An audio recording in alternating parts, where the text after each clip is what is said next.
لكن أنا هنا كمان اتربينا واتعودنا. أنا هنا يا سوار قلنا لكم ما بنعرف نتكلم إلا كلام قلبنا والحقيقة، حقيقة ده نقوله. طيب أنا عندي هسه سؤال، أنا داير أسمعك يا عبد الله عبد الله يحيى ويا مني أركم الناوي ويا جبريل إبراهيم ويا برهان ويا سر العطا وكباشي وكل الشباب اللي في المشتركة اللي والجيش اللي نايمين في كل الفرق، وبالذات اللي نايمين في بورسودان على رأس حرم الدولة. كده نسمع مع بعض ماذا قال القائد البطل الشهيد عبود آدم خاطر، ماذا قال.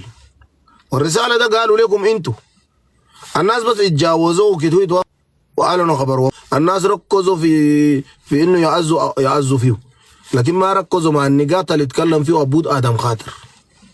عبود لما كان بيلفظ في انفاسه الاخيره ورسل الرساله وكان بيخاطب اهل الفاشر، لانه كان بيحب اهل الفاشر الاقوياء.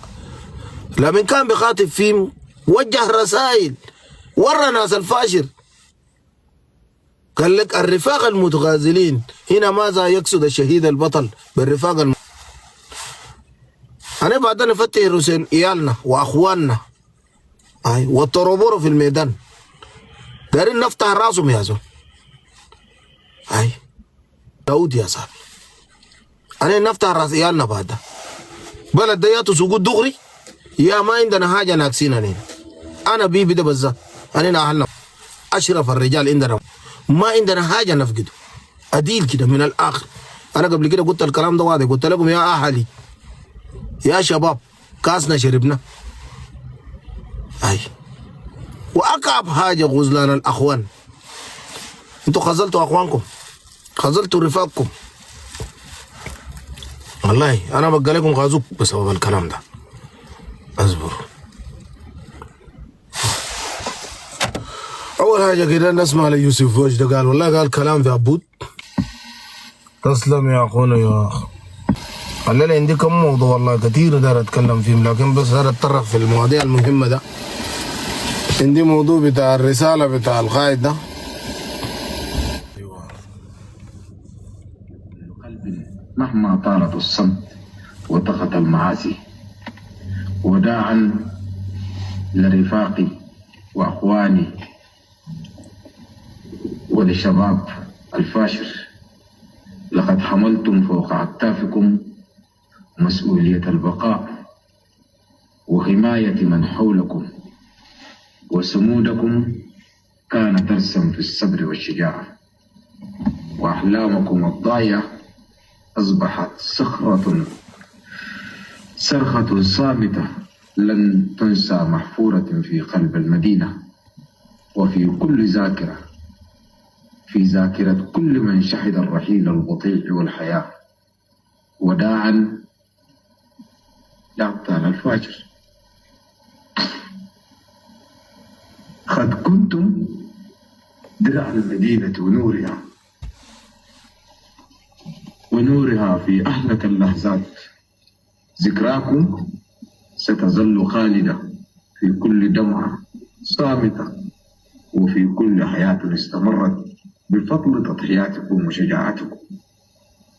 وداعا يا إنسان الحاشر، وأنتم ها اليوم قد بدأتم الرحيل البطيء، رحيل الصبر والعمل بين أصوات لم تسمع ووعود لم تفي، لم تترك شيئا إلا العلم في كل زاوية من المدينة، تحمل قصة ووجع، في كل ركن يروي حكاية دمعة اختفت بين الركام، وكل قلب رحل بلا وداع بلا خطر بلا كلمة أخيرة.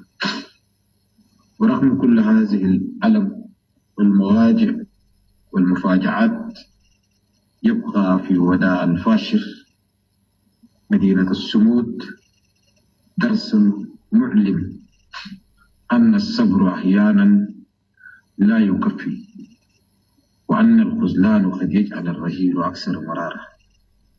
وداعا يا أهلي وأسرتي، وداعا إخواني وزملائي، وداعا أبطالنا في الفرقة السادسة مشاع الفاشر، وداعا أبطال المشتركة، وداعا أبطال المقاومة الشعبية، وداعا محبوبة الفاشر. لقد رهنتم بين الركام، بين صمت القادة وانشغاله،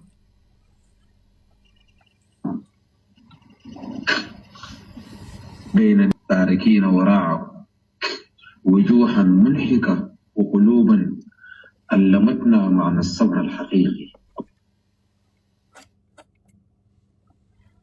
دائما هنا ربنا يرحم الشهيد عبود آدم خاطر، والله ولن ننسى شهداء الفاشر. آلاف مؤلفة من أبطال رسموا لوحة بطولية في تاريخ السودان. لن ينسى فاشر السلطان كل ما قدموا. لكن هنا الشهيد ده، الشهيد البطل عبود آدم خاطر، قال لك الخذلان يجعل الرحيل عمر. أنا سؤالي هنا لنزبر السودان، قبضتوا كم في حامد جزم وفي عبود آدم خاطر وفي أدروب وفي سام وفي حنادي وفي الأجايس الفاشر؟ ها؟ في المساكين الأبرياء وصلتوا مرحلة الجلود، وفي الضحايا مع أبو لولو قبضتوا كم؟ أنا سؤال ده دايرين له إجابة. الإجابة ده دايرين عليه. احنا كنا بنتكلم على إنه في خذلان في خذلان، لكن إن كانوا حتى الشهداء بتاعنا وهم قيادات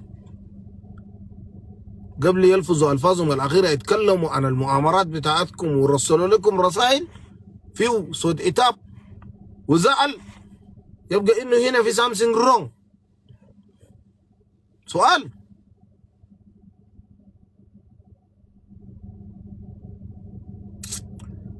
والله لازم هنا في سامسونج رونج، لأنه القيادات ثلاثة تتكلم بكلام كنا نتفوه به هنا، وقيادات رحلت عن دنيانا ذاته. فشوفوا يا قيادة القوات المشتركة،